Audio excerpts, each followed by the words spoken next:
اور حکیم صلاۃ ذکری نماز قائم کرو میرے ذکر کے لیے، یعنی کہ آیت بالکل صاف ہوتی ہے، پتہ چل رہا ہے کہ اللہ تعالیٰ خود ڈائریکٹ کلام کر رہا ہے۔ تو موسیٰ علیہ السلام کو اللہ نے ڈائریکٹ کلام کیا تھا، کوئی اس میں فرشتہ حائل نہیں تھا، ایک پردے کے پیچھے ڈائریکٹ بات ہوئی تھی، تو وہاں بالکل وہی سیکھا ہے جیسے واحد متکلم کا ہوتا ہے کہ بات کرنے والا خود بات کر رہا ہے، پتہ لگ رہا ہے آیات سے۔ لیکن قرآن کا زیادہ تر جو طریقہ کار ہے اسی طریقے سے ہے کہ زیادہ تر آیات اسی طریقے سے ہیں، وہی ہے جس نے یہ کام کیا، اللہ ہے جس نے یہ کام کیا۔ تو یہاں پہ ڈائریکٹ کلام نہیں ہوتا بلکہ فرشتے کے ذریعے کلام ہو رہا ہوتا ہے۔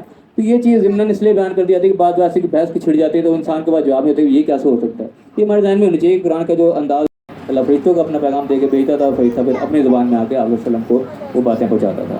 یہ بھی وہی فرشتے کا اصل میں انداز ہے۔ اسی حوالے سے قرآن پاک کی 2 آیات بھی جس میں اللہ تعالیٰ نے کہا کہ انہ لقول رسول کریم، قرآن کو اللہ تعالیٰ نے رسول کریم کا قول کہا، بزرگ پیغمبر کا۔ وہ پیغمبر کون ہے؟ وہ جبرائیل علیہ السلام کو کہا گیا کہ اللہ تعالیٰ سے پیغام لے کے آتے تھے، ان کا قول کہا گیا اس قرآن کو۔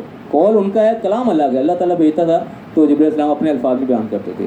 تو اس قسم کی آیات جتنی بھی ہوتی ہیں اصل میں جبرائیل علیہ السلام کا وہ قول ہوتا ہے، اپنے الفاظ میں بیان کر رہے ہیں کہ وہی ہے جس نے یہ باغات بنائے جس میں اس قسم کے مختلف درختوں کے اور چیزوں کے نام آئے، تم ان کو ذائقے بھی دیکھو کہ ملتے جلتے بھی ہیں، الگ الگ بھی ہیں۔ پھر آگے حکم آیا کہ کلوا من ثمرہ، کھاؤ ان کے پھلوں کو، فائدہ اٹھاؤ ان سے، اذا اثمروا، جب وہ پھل پک جائیں، وآتوا حقہ یوم حصادہ، اور اس کا حق بھی دو اس کے کاٹنے کے دیں، جب تم اس کو کاٹتے ہو اس کا حق بھی ادا کرو۔ اور اس سے حق سے مراد یعنی کہ جس طرح زکوٰۃ جس کو کہا جاتا ہے، عشر اور یہ چیزیں جو پھلوں کی بھی زکوٰۃ ہے اور زراعت کی بھی جتنی بھی زمینی اجناس ہوتی ہیں ان کی بھی زکوٰۃ نکالی جاتی ہے، اس طرح مال کی زکوٰۃ نکالی جاتی ہے۔ یہ یعنی کہ اسلام کا ایک قانون ہمیں اس چیز میں نظر آتا ہے کہ جہاں بھی اللہ تعالیٰ کوئی نعمتیں دیتا ہے اپنی طرف سے دیتا ہے، اس کے اندر غریبوں کا حصہ اللہ تعالیٰ لازمی ہوتا ہے، چاہے مال کی صورت میں اللہ نے بھی دیا، چاہے زمینی اجناس کی صورت میں، پھلوں کی صورت میں، جو بھی اللہ تعالیٰ نے نعمتیں انسان کو دیں اس کے اندر غریبوں کا ایک اللہ نے حق ضرور رکھ دیا۔ جس طریقے سے یعنی کہ اللہ تعالیٰ کی جتنی بھی پلاننگ اور پالیسیز ہوتی ہیں نا، یہ وہ غریبوں کے لیے اللہ تعالیٰ نے بنا رکھی ہے۔ اس طریقے سے ہم عام طور پہ سیاستدان بھی اس قسم کے دعوے کرتے ہیں ہمارے جتنے ہوں گے چیزیں پالیسیز وہ غریبوں کے لیے ہوں گی، سارا کچھ ہوں گی، لیکن یہاں صرف باتیں رہ جاتی ہیں، اصل حقیقت وہ نظر نہیں آتی۔ لیکن اللہ تعالیٰ نے جو قانون دیے ہیں، جو پالیسیاں دی ہیں، وہ بالکل واقعی اس طریقے سے ہے کہ غریبوں کا اس میں حق اللہ تعالیٰ نے ہر جگہ رکھا، اور اس چیز کو عملی طور پر نافذ کر دیا جائے کہ جتنی دولت اللہ تعالیٰ نے دی ہے دولت مندوں کو، وہ ایز اٹ از اسی تناسب سے اگر غریبوں میں تقسیم کریں تو دنیا میں غربت بالکل مٹ جائے۔ یہاں پہ عام طور جتنی پالیسیز ہوتی ہیں وہ غریب مٹانے والی تھیں کہ غریب مٹ جائے، غریب ہی نہ رہے، غربت اپنی جگہ وہیں رہتی ہے، غریب بیچارہ پیس پیس سے مر آ جائے، یہاں کتنی پالیسی چیزیں ہیں۔ لیکن اللہ تعالیٰ کی جتنی پالیسیز ہیں تو اس میں غریب کا حق ضرور رکھا گیا ہے، اور اس طریقے سے رکھا گیا کہ اس پہ 100% عمل ہو تو دنیا سے غربت واقعی مٹ جائے۔ اور تاریخ میں ایسا واقعہ گزر بھی چکا ہے، ہم دیکھتے ہیں پڑھتے ہیں کہ اس وقت کوئی زکوٰۃ لینے والا باقی نہیں تھا، ہر شخص زکوٰۃ دینے والا ہو گیا تھا، اس وقت وہ نافذ کیا گیا تھا۔ تو یہ اللہ تعالیٰ نے یہاں پہ بھی یہ حق رکھا کہ جب وہ پھل کاٹنے کا وقت آئے تو اس وقت جو حق ہے اس کا وہ بھی تم نے ادا کرنا ہے۔ آگے ہوا کہ ولا تسرفوا انہ لا یحب المسرفین، اسراف مت کرو، فضول خرچی مت کرو، اللہ تعالیٰ فضول خرچی والوں کو پسند نہیں کرتا۔ فضول خرچی کیا مطلب ہے؟ جو حق تھا دینے والا وہ تو دیا نہیں، اس کے علاوہ اور ادھر سے ادھر اڑا دی، جہاں نہیں ضرورت ہی کرنے کی وہاں خرچہ کر دیا فضول میں۔ یہ یعنی کہ جنرل ہے، ہر جگہ یہ چیز اپلائی ہوتی ہے کہ کسی معاملے میں بھی اسراف نہیں ہونا چاہیے، چاہے وہ پھلوں کا تذکرہ آ رہا ہے یہاں پہ، اللہ کی کسی بھی نعمت جو بھی اللہ تعالیٰ نے تمہیں نعمت دی ہے، جو اس کا حق ادا کرنے والا وہ تم ادا کرو، اس کے علاوہ ادھر ادھر فضول خرچی اسراف جو بھی ہے اللہ تعالیٰ اس کو ہرگز پسند نہیں کرتا۔ فضول خرچی کی بہت زیادہ ڈیفینیشن میں ہمیں جانے کی ضرورت نہیں ہے، ہم جنرلی طور پہ ہم سمجھتے ہیں کیا چیز فضول خرچی میں آ رہی ہے اور کوئی چیز نہیں آ رہی، اس کی باریک بینیوں میں پڑھیں گے تو چاہے لمبی بحث چھڑ جائے، لیکن جنرلی طور پہ جس چیز کو ہم سمجھتے ہیں کہ جو ضروریات ہیں وہ اپنی جگہ ہوتی ہیں، اس کے علاوہ جو انسان حد سے آگے نکل جاتا ہے نا، کئی چیزوں میں ایکسٹرا آرڈنری جو چلا جاتا ہے، جو بھی انسان سمجھتا ہے اس چیز کو، اس سے اسے بچنا چاہیے، اللہ تعالیٰ کو یہ چیز پسند نہیں ہے۔ اگر فرمایا کہ وَمِنَ الْأَنْعَامِ حَمُولَةٌ وَفَرْشًا، اور اللہ تعالیٰ نے چوپایوں کے اندر بھی 2 چیزیں رکھی ہیں کہ وہ حمولتاً حمل یعنی کہ بوجھ اٹھانے والے، بڑے جانور پہ بوجھ لادے جاتے ہیں، وہ فرشان اور نیچے فرش پہ رہنے والے زمینی یعنی کہ جن کو بوجھ نہیں لادے جاتے، چھوٹے جانور، بڑے چھوٹے دونوں طرح کے جانور لانے چوپائے جو ہے وہ بنائے۔ کلوا مما رزقکم اللہ، یہ مختلف چیزوں کا اللہ نے تذکرہ کیا، پھر کہا کہ کھاؤ ان کو، ان سے فائدہ اٹھاؤ۔ جو کلو سے مراد یعنی ہر چیز کو کھانا ہی نہیں ہوتا، کلو دونوں چیزوں سے استعمال ہوتا ہے، یعنی کہ مجازی طور پہ بھی استعمال ہوتی ہے، کسی چیز کو فائدہ اٹھانے کو بھی کلو سے تعبیر کیا جاتا ہے۔ جس طریقے ہم کہتے ہیں نا وہ فلانے کا مال کھا گیا، مال کے مطلب وہ چبا کے کھا گیا، اس کو ہڑپ والے اس سے فائدہ اٹھا کے اس کو مال کھانے کے مطابق کہا جاتا ہے۔ اس طرح اللہ تعالیٰ نے کہتے ہیں کہ بھائی جو بھی تم لوگوں کا مال ناحق طریقے سے نہ کھاؤ، تو کھانے سے مراد صرف منہ سے کھا جانا نہیں ہوتا، ہر طریقے سے فائدہ اٹھانا ہے۔ تو جو بھی اللہ تعالیٰ نے تمہیں دیے ہیں، رزق بھی دیا ہے، اس سے تم فائدہ اٹھاؤ، اس سے کھاؤ، اس کو استعمال کرو۔ ولا تتبعوا خطوات الشیطان، کہ شیطان کی پیروی نہیں کرنی، شیطان کے نقش قدم پہ نہیں چلنا، جو اسراف کا راستہ ہو گیا، فضول خرچی کا راستہ ہو گیا، یا کسی کا ناحق طریقے سے مال اڑا جانے کا راستہ، یہ سب شیطانی راستے ہیں، ان سے بچنا ہے ہم نے۔ جو اللہ تعالیٰ نے صحیح طریقے سے ہمیں جائز طریقے سے جو بھی انعامات دیے ہیں، جو بھی اللہ تعالیٰ نے رزق دیا ہمیں، اس کو ہم کھائیں اچھے طریقے سے، لیکن شیطان کی پیروی نہیں ہونی چاہیے۔ تو وہ ہر شخص کے اندر اللہ تعالیٰ نے اتنی عقل سمجھ ضرور ڈالی ہے کہ وہ جانتا ہے کون سا راستہ غلط ہے کون سا صحیح ہے. جتنا کہ آپ کے اوپر واضح ہے کم سے کم اس کے اوپر ہمیں پختگی سے عمل پیرا ضرور ہونا چاہیے. اپنے علم کو ہم ساتھ ساتھ بڑھائیں, ساتھ ساتھ نالج حاصل کریں, جتنا حاصل ہوتا جا رہا ہے اس پہ ہمارا عمل جو ہے وہ پختہ سے پختہ تر ہوتا چلا جانا چاہیے کہ ہم نے شیطان کی پیروی نہیں کرنی. جو راستہ میں پتہ چل رہا ہے کہ شیطانی راستہ ہے, غلط کا راستہ ہے, ہم نے اس سے بچنا ہے ہر صورت. یہ اللہ تعالیٰ کا بڑا واضح حکم ہے. ان لوگوں تم مبین, وہ بے شک تمہارا کھلا دشمن ہے. وہ جہاں بھی تم اس کے پیچھے لگو گے وہ تمہیں کہیں نہ کہیں کھڈے میں پھینکے گا, کہیں نہ کہیں فساد برپا کرائے گا, اس کا تمہارا نقصان ہی ہوگا. یہ کنفرم بات ہے, تمہارے لیے فائدہ مند کبھی بھی ثابت نہیں ہوگا تم اس کے راستے پہ کہیں بھی چلو گے. اس کے بعد اگر میں یہ آیت آ رہی ہے اگلی کہ میرے نزدیک اسی آیت کے حوالے سے اس سورت کا نام بھی سورہ انعام ہے, چھپائے جو ہیں یہ خاص طور پہ آیت آ رہی ہے. یہاں پہ 8 جو ہے نا نر اور مادہ یعنی کہ جوڑوں کا تذکرہ یہاں پہ آ رہا ہے, 8 قسم کے. ثمانیۃ ازواج, 8 یہ نر مادہ ہیں. میں نے ذان اثنین نے 2 جو ہیں اس میں بکری میں سے بھی 2 یعنی کہ نر اور مادہ. اب یہاں پہ اسی کا جواب دیا جا رہا ہے جو پچھلے درس میں ہم نے پڑھا کہ انہوں نے اپنے تو تفہمات لگا رکھے تھے کہ یہ حرام ہے اور یہ حلال ہے جس کی ان کے پاس کوئی دلیل نہیں تھی. اب یہاں پہ اس چیز کا ایڈریس کیا جا رہا ہے کہ 8 قسم کے جوڑے ہیں چھپائے ہیں, جن میں سے 2 بھیڑ میں سے اور 2 بکری میں سے نر مادہ. کل کیا دو ان سے ذرا پوچھو, آج ذکرین حرما کہ اللہ تعالیٰ نے کہ نروں کو حرام کیا, عامل انسین یعنی کہ ماداؤں کو حرام کیا, ام اشتملت علیہ ارحام الانسین یا ان ماداؤں کے پیٹ میں جو کچھ اللہ تعالیٰ نے کو حرام کیا. انہوں نے یعنی کہ ان چیزوں میں خود بخود اپنے طرف سے حرام حلال کرا, کسی کے نر کو حرام کر دیا, کسی کے مرد کو مونس کو مادہ کو حرام کر دیا, کسی کے پیٹ میں کوئی بچے اس کو کرا دیا کہ زندہ ہو گیا تو اس میں یہی شامل ہوں گے, کہ مردہ پیدا ہوگا تو اس میں یہی ہوں گے. اپنی طرف سے یعنی کہ انہوں نے بنا رکھی کہ کوئی دلیل ان کے پاس نہیں تھی. اس چیز کو اللہ تعالیٰ یہاں پہ کہہ رہا ہے کہ بتاؤ یہ جو اللہ تعالیٰ نے 8 قسم کے جوڑے تمہیں گنوانے لگا جس میں تم نے یہ کر رکھی ہیں, بتاؤ ان میں سے اللہ تعالیٰ نے کس چیز کو حرام کیا. نبئونی بعلم ان کو تم صادقی, مجھے کسی علم کے بیس پہ, کسی دلیل کے بیس پہ, کسی بنیاد کے مجھے بتاؤ یہ چیزیں کہاں ہیں جو تم نے بنا رکھی ہیں. اگر تم سچے ہو تو 2 کو دلیل پیش کرو. بے دلیل بات نہیں کہ بھائی یوں ہے تو سنی سنائی پہ چلے آ رہے ہیں, ایسے نہیں. بات جو ہوگی وہ علم کے بیس پہ ہوگی, دلیل کے بنیاد پہ ہوگی, بغیر دلیل کے نہیں ہوگی. یہ ایک یعنی کہ طریقہ اسلوب بھی اللہ تعالیٰ نے سمجھا رہا ہے کہ کسی سے بات کی جائے گی, ڈیبیٹ کی جائے گی تو کس بیس پہ کی جائے گی, کسی دلیل پہ بات ہوگی. ہوا میں تیر نہیں اللہ تعالیٰ کو قبول.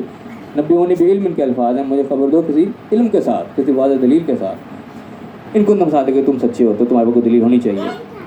اس کے بعد وہ من الابل اثنین, اونٹ میں سے بھی اس طرح نر مادہ جو, وہ من البقر اثنین, گائے میں سے بھی اسی طرح نر مادہ. یہ 2 کر کے اللہ تعالیٰ نے 8 یعنی کہ جنس گنوائی ہیں ٹوٹل.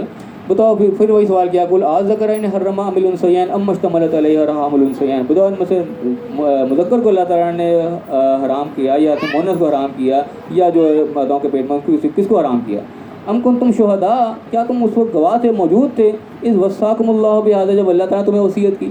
یعنی اللہ تعالیٰ نے کہیں کوئی آرڈر دے دیا کہ فرشتوں کو دے دیا, کہیں کتابوں میں تو نازل نہیں ہو, کسی انہوں نے بتایا, اللہ نے کوئی ڈائریکٹ حکم دیا, تم وہاں موجود تھے, کہیں سن کے آئے اللہ کا حکم, کہاں سے نکالی تم نے یہ بات. یہ یعنی کہ ایک چیلنجنگ انداز ہے اللہ تعالیٰ کا کہ تم دلیل دو اپنی بات کی جو تم کر رہے ہو, کہاں سے لے کے آئے, کہاں سے سنی تم نے. تو بتاؤ تم کہاں وہاں موجود تھے جب اللہ تعالیٰ یہ وصیت کر رہا تھا. فمن اظلم ممن افترى على الله كذبا, تو پھر کون اس سے بڑھ کر ظالم ہو جو اللہ پر جھوٹ باندھے, یعنی کہ بے دلیل بات کا نہ سر نہ پیر, کوئی اس کا یعنی کہ ثبوت نہیں ہے, کوئی اس کی دلیل نہیں ہے. تو خام کو تم اللہ پر یعنی کہ دین بنا کے پیش کر رہے ہو کہ یہ چیز حلال ہے یا حرام ہے. حلال حرام تو اللہ کی طرف سے ہوگا نا. تم نے اگر حلال حرام کہہ رہے کسی چیز کو, اس کا تم اللہ کی طرف منسوخ کرو گے, اللہ تعالیٰ نے یہ چیز حلال کی, اللہ تعالیٰ نے یہ چیز حرام کی. تو اللہ کہہ رہا ہے اس سے بڑھ کر ظالم کون جو اللہ پر جھوٹ باندھے, دلیل کوئی ہے نہیں, تم نے اٹھا کے بات حلال حرام تک پہنچا دی.